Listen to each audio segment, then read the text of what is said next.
There was a massive data breach that just happened with Game Freak and Pokemon, where a hacker actually managed to get access to over 1 terabyte of some really sensitive information regarding a bunch of upcoming projects that Nintendo had in store, like information on the Nintendo Switch 2, TV shows and movies, the entire plotline of Detective Pikachu 2, the upcoming 10th generation Pokemon game codenamed Gaia, and apparently like the source code for a lot of like the older Pokemon games too. Apart from that, you also have like beta sprites and a lot of concept art for some unreleased Pokemon, like who the hell is this guy? You're supposed to be Mudkip.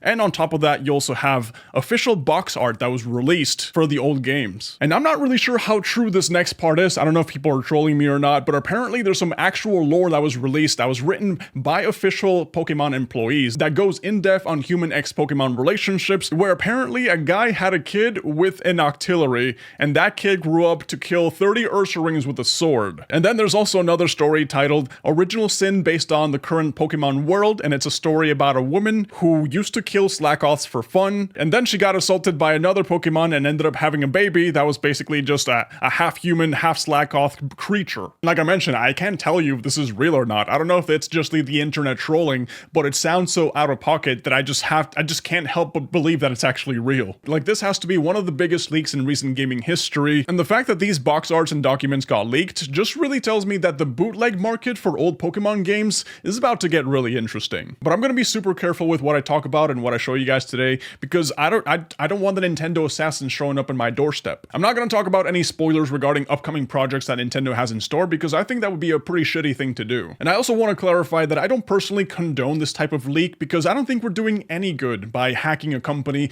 stealing trade secrets, leaking personal employee details, all to sell all of that on the black market. But you know, I mean, the information's already out there, so might as well talk about the cool stuff that we found from the past. But Game Freak actually came out with an official statement a while back confirming that the leaks were real, and it says here, like in the translated version, because I don't understand this one, it says, notice an apology regarding leakage of personal information due to unauthorized access. Game Freak is in connection with unauthorized access by a third party to our server in August of 2024. The things that they actually found were leaked personal information, personal data about our employees, name, company email, number of cases, 2,606. So that's a lot of people whose information is about to go public really fast. And apparently what happened is that the hacker got access to the Game Freak servers by using a phishing scam on their employees. You know those sketchy emails you get with like the random links that you're not supposed to click on? Yeah, that's how the hacker got in. And it's actually such a funny coincidence that this massive leak that's gonna change the history of Pokemon forever just so happens to come out almost immediately after Nintendo went on an unchecked rampage going after emulation. Like, it makes me think that this is just retaliation from the hackers. But let's go over some of the information that came out to kind of just clue you guys in on what's been happening, what's been leaked, and you know, a lot of it's just genuinely very interesting. So what better way to start than the beginning of everything? I mean that literally, by the way, because we got the official canon origin of the Pokemon universe written in a story, as well as like the diagram here that has like the hierarchy of power. And if you recognize this diagram, it's probably because you've been playing Pokemon games for a while. It's like the same one that Arceus shows up in here. It's like the exact same graph. Nice little Easter egg there. But like I mentioned earlier, there's also a lot of concept art for the Pokemon. There's a lot of like Pokemon who just never made the cut. Like, some of these look kind of scary, to be honest. I don't know if this is supposed to be Metagross, but it kind of looks like it. It kind of resembles it. And this is obviously very disturbing looking too. I think that's supposed to be like an oyster. I have no idea what this is. This one looks kind of cool. I have no idea what this is supposed to be, but yeah. Some of these actually look kind of interesting. I kind of like this one, you know? This one looks pretty interesting. Like, don't get me wrong, a lot of these actually look pretty awesome, but they would, without a doubt, scare a child. There's also just like countless beta designs of Pokemon that just never made the cut. You probably recognize some of these, like for example, Absol here, but a lot of them, I just don't know if they got reworked into something else that then became official, or they just got scrapped entirely. Like, look at this. I don't think I recognize this one. Obviously, yes, maybe. No. Swablu. What the hell? You also have a bunch of like Gen 5 beta Pokemon designs. Some of these look pretty simple. Some of these obviously look unfinished because, you know, it's just concept art at the end of the day. But, you know, it's kind of interesting to see this. Like, I don't think I recognize this one, actually. Oh, man. Yeah, these look interesting. They look really funny. Beta design Kyurem looks pretty interesting. Beta Meloetta. This looks like a boss from Mega Man for some reason. And if you're asking yourself just how much did they manage to find inside that leak, well, they even have a prototype of Pokemon Black and White that you can actually play. Like, the most interesting part is that people have already been playing it and someone already found a shiny. Looks like they already had like a combat system in play inside the prototype. Pretty interesting. I don't recognize these Pokemon at all, but wow. At this point, you really gotta ask yourself, what didn't they find inside of that leak? Because it looks like they got everything. But man, they even got concept art from the original anime. They got hundreds of these sheets, and they also found official character profiles from Gen 5. Like, this one is supposed to be about Skyla. Skyla is the gym leader from the 5th generation. She's a cargo pilot, right? And the description says, sexy pilot, gender female, age 18 years old, occupation pilot, ethnic group Hispanic. It goes into personality traits regarding the character, but there's also like physical appearances, like how tall the person is, brown skin, slim, but only the chest is large, dark eyes, facial features, casual clothing such as hot pants and tank tops, more exposure, person, appearance, image, Isabella Fontana, Jennifer Lopez. So they actually even have a bunch of these with references to the characters that they want them to look like. And there's actually like so many of them. There's so many different characters here. Is that Johnny Depp? I think so. There's also the character sheet for Professor Rowan from Diamond and Pearl.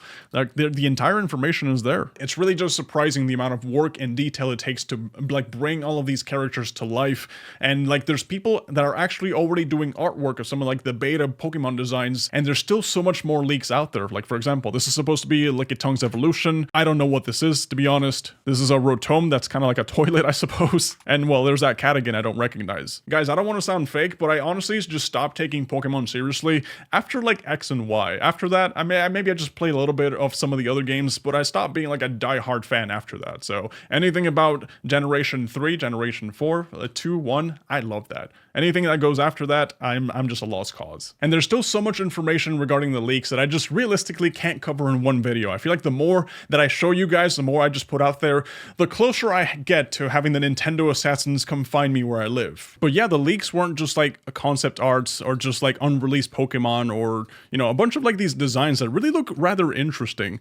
But yeah, the leaks also covered meetings where they talked about how they wanted to end Ash Ketchum's story inside the anime as a main character, and some discussions dating back to like 2004, you know, some really old stuff too. And of course, there's the leaked source codes for some of the older stuff like Ruby and Sapphire, Heart Gold, Soul Silver, Pokemon Black and White, you know, and I think the worst thing to come out of this, no joke, I really think it's gotta be the guy with the octillery. Game Freak making banging Pokemon an actual real thing is just the most mind-blowing thing for me. The people are just gonna go absolutely crazy on this. They're gonna make even more deranged art out of it. But anyways, moving on from that, while usually people tend to celebrate these sort of events, it's almost like Christmas for anybody who's just hungry for the latest Pokemon news. And for, you know, you get posts like this. Like, for example, this is the stuff that I love the most about leaks. These Pokemon never saw proper light of day. They were destined to be forgotten. And yet the moment people learned about them, they loved them just like they love any other Pokemon. Every leaked Pokemon is just a new friend to love, and it's just a picture of like these guys again. And while that does sound wholesome and nice, and it looks like it has a positive outlook in life, well, the reality of the situation is that a leak like this is one of the most catastrophic things you can have as a studio. This isn't gonna do the Pokemon company any good in the long run. It's only gonna like negatively impact the relationship that they have with their fans, and it's only gonna motivate Nintendo to crack down even harder on things like piracy. And if you thought the wait time for the next Pokemon game was long, well, it's only gonna get longer from here, unfortunately, man. And you know, sure, everybody loves to dogpile on Game Freak because the quality of the games that they've been releasing lately are just like absolutely horrible. Like Pokemon Scarlet and Violet, that was a disaster. But for the upcoming projects that they were working on, like Pokemon Legends ZA and the 10th generation Pokemon game, Game Freak was actually putting their heads down and putting the work to release a good game, and now the source code for those games has been leaked. Like, imagine the company's morale when they see that all of the hard work that they've been putting and, you know, just pouring into the games is just being distributed around the internet like crazy. Like, this is worse than the GTA 6 leak. It's worse than the Half-Life 2 leak. And you know, it's never really a good thing when these sort of leaks happen, especially if we're talking about current in development projects that have not yet been monetized and they've been pouring millions of dollars into just so they can actually sell and entertain people. Like, imagine if the movies got leaked before they were even finished. That would also be devastating, by the way, and it would be a good enough reason for the Pokemon Pokemon company to just hate their audience even more. If it's Ruby or Sapphire that gets leaked, you know, games from over like 20 years ago, it's still technically wrong, you know, don't get me wrong. But I have a less of an issue with that since Nintendo's not actively monetizing those titles. And if you think that the hackers just releasing all this information for like the greater good of the public, you know, for the benefit of the people, yeah, the reality is that that's not really going to happen. You know what's actually going to happen though? He probably went ahead and leaked all the old stuff that nobody really actively cares about. Like for example, this concept art for Flygon, I'm assuming. Yeah, this looks like a Flygon. He probably leaked all of this stuff for credibility and because, you know, he can't really do much with it. But what's most likely going to happen is that the stuff that Nintendo actually does care about, like the early builds for Pokemon Legends ZA or the 10th generation Pokemon game, or like all the unreleased animation projects, everything that is worth Nintendo's time and money, that's probably going to get ransomed off or sold off to the highest bidder in the black market. You know, nothing good is really going to come out of this, unfortunately. It's still pretty interesting to be sitting on the sidelines and just watching the chaos unfold. You know, I gotta say, it's a very entertaining thing to see it happening, but, you know, it's a net negative for the gaming industry as a whole. But yeah, I really appreciate you guys just sitting around and just watching all this chaos alongside me. And yeah, thank you guys for watching. And I'll catch you on the next one.